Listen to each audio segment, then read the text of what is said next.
And you know I lost my place.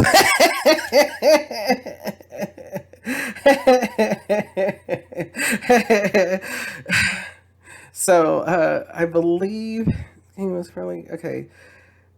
So I'm just going to read back to the this portion in 5. After the kingdom was firmly in his grasp, he executed the officials who had murdered his father, the king. Yet he did not put the son. Okay, so we read that whole portion. I remember now.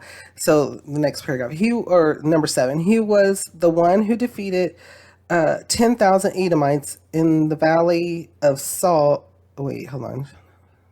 Okay, yeah. He was the one who defeated 10,000 Edomites in the Valley of Salt and captured Selah in battle, calling it Joktheel, the name it has to this day. Then Amaziah sent messengers to Joash, son of Jehoash, the son of Jehu, king of Israel, with the challenge, come meet me face to face. So Amaziah is feeling kind of, tough. He's kind of feeling like, yeah, Lord's helping me do this, Lord's helping me do that. But he may have sent this letter as in sense of pompous and arrogancy. I'm not sure. I believe he didn't go to the Lord before sending this type of letter to the king of Israel. Um, so let's continue to read. But Jehoash, king of Israel, replied to Amaziah, king of Judah, a thistle in Lebanon sent a message to a cedar in Lebanon. Give your daughter to my son in marriage. Then a wild beast in Lebanon came along and trampled the thistle underfoot. You have indeed defeated Edom, and now you are arrogant. Glory in your victory, but stay at home. Why ask for trouble and cause your own downfall and that of Judah also? So the reply is really sticking it to him. It's really like it's there's a little bit of an insult in there, it's a little bit of pettiness. Insult like, oh, so now you're a little bug, and you think that you can take, a bear on or something, something big, and don't, that's kind of what the king of Israel is kind of telling him. You're be happy that you made a really had a really good victory, but don't try, don't try to bring it up to me or whatever. So let's continue to read. Amaziah, however, would not listen. So Jehoash, king of Israel, attacked. He and Amaziah, king of Judah, faced each other at Beth Shemesh in Judah. Judah was routed by Israel, and every man fled to his home.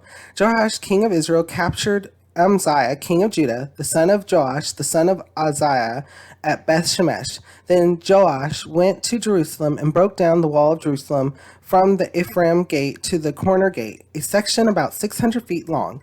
He took all the gold and silver and all the articles found in the temple of the Lord and in the treasuries of the royal palace. He also took hostages and returned to Samaria. So, more than likely, so we're learning that no, this is not what the king of Judah was supposed to do. So, unfortunately, the king of Israel routed him. Let's continue to read. As for the other events of the reign of Jehoash, what he did in his achievements, including his war against Amaziah, king of Judah, are they not written in the book of the annals of the kings of Israel? Jehoash rested with his fathers and was buried in Samaria with the kings of Israel, and Jeroboam, his son, succeeded him as king. Amaziah, son of Joash, king of Judah, lived for 15 years after the death of Joash, son of Jehoahaz, king of Israel. As for the other events of Amaziah's reign, are they not written in the book of the annals of the kings of Judah? They conspired against him in Jerusalem, and he fled to Lachish. But they sent men after him to Lachish and killed him there.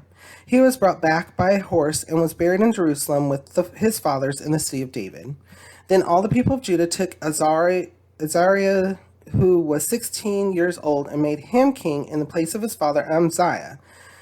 He was the one who rebuilt Elath and restored it to Judah after Amaziah rested with his fathers. So Amaziah didn't do what he was. He wanted. He did what he wanted to do, which is attack Israel, and so it failed, and he ended up being captured, and then tried to flee, and then was killed. So, and now we know that Israel has taken all the treasuries from I want to say, because it's in Judah, so the temple, is it the forest or something? The temple that Solomon had originally, I believe it's the temple, please correct me if I'm wrong, to the Lord. And now Israel's taken that to Samaria. And so, what kind of thoughts or feelings come to your mind when we read over this? How does it make you feel, and what does it make you think?